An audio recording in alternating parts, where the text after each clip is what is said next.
Picture this. It's Christmas Day, 1991, and while a big chunk of the world is opening presents, one of the planet's two superpowers, an empire that stretched across 11 time zones, just blinks out of existence. So how on earth did the seemingly untouchable Soviet Union just collapse? Let's get into it.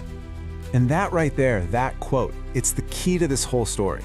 See, the fall of the USSR wasn't some sudden storm that came out of nowhere. No, it was the result of these deep structural cracks that have been spreading for decades. So that's what we're going to do. We're going to go looking for those cracks.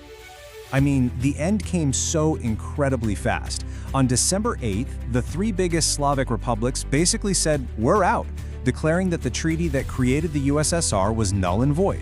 Then, boom, just 2 weeks later on Christmas Day, that iconic red hammer and sickle flag comes down from the Kremlin.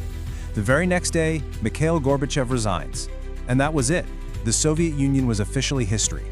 So that's the real mystery, isn't it? How does a nation that huge, a global superpower that defined the 20th century, just disappear from the map? To really get it, we've got to rewind.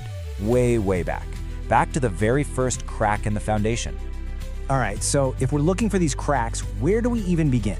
Well, the first and maybe the deepest one wasn't about money or armies. It was about an idea, a fundamental flaw that was kind of baked into the system from the very beginning. You see, on paper, the whole thing started with this grand vision. When Vladimir Lenin founded the USSR, the idea was for a democratic union of nations. But after he died, Joseph Stalin took over, and that vision got twisted into something much darker. A brutal one-party state where the Communist Party had total control, and anyone who disagreed was simply crushed. And this number, I mean, it just hits you, right? Under Stalin, the entire state was held together by pure terror. It's estimated that 18 million people were shipped off to the Gulag, this massive network of brutal forced labor camps. Building a nation on a foundation of fear, well, that's a pretty serious crack. An unsustainable one, as it turns out. Okay, so you've got this deep ideological crack. Now, let's talk about the second major fault line. And this one was all about the money, or really, the insane cost of trying to go toe-to-toe with the United States during the Cold War. I mean, from the outside, the Soviet Union looked like an absolute giant. They launched Sputnik, the first satellite, they sent Yuri Gagarin, the first man, into space, they built the world's first ICBMs. For everyone else looking in, these were incredible victories. It looked like they were winning. But here's what was really going on behind the scenes. To win the space race and the arms race, the government was pouring a staggering amount of money into the military. And that meant the regular economy, the one that makes stuff for, people, was completely starved. You had constant shortages of basic goods, and the whole economy was just slowly grinding to a halt. This quote really just says it all, doesn't it? The government was choosing to build missiles over baking bread for its own people. And as the grocery store shelves got emptier and emptier, the public got angrier and angrier. This wasn't some abstract economic problem. This was a crack people could feel in their stomachs every single day. So by the time we get to the 1980s, the house is just riddled with cracks. And then, a new leader, Mikhail Gorbachev, shows up with a plan to fix it all. The great irony, though, is that his attempts to patch the holes would be the final shove that brought the whole house down. His first big idea was something called glasnost, which literally means openness. And you have to understand, this was a bombshell. He was talking about freedom of speech, a free press, religious freedom. For the first time in generations, people could actually say what they thought about the government and not fear that knock on the door in the middle of the night.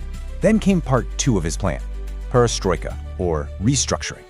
This was all about fixing that broken economy by allowing some private businesses, getting foreign investment, and holding more democratic elections. Now, the whole point of these two policies was simple, right? To save the Soviet Union by fixing its biggest problems. So, if the plan was to save the USSR, what went so horribly wrong? I mean, why did these well-intentioned reforms end up completely destroying it? Well, it really boils down to this simple idea.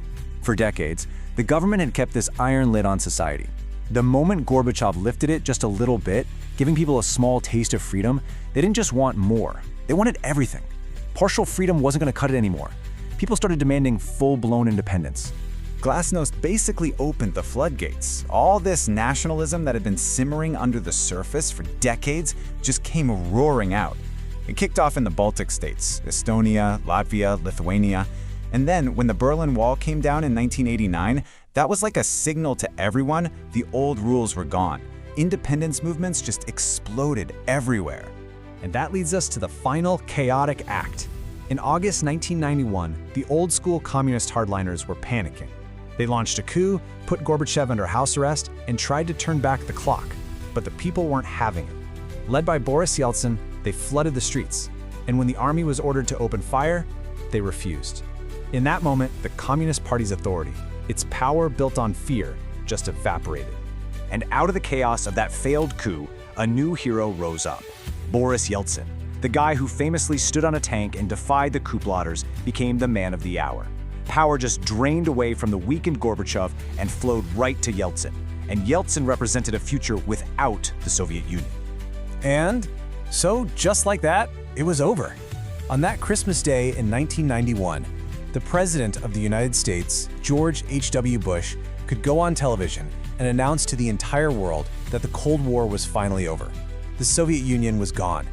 You know, when you think about it, the collapse of the USSR is one of the most stunning events in modern history.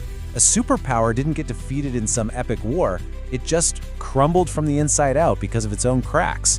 And it really leaves you with a huge question to chew on. What happens when the ideas holding a nation together are weaker than the forces trying to pull it apart?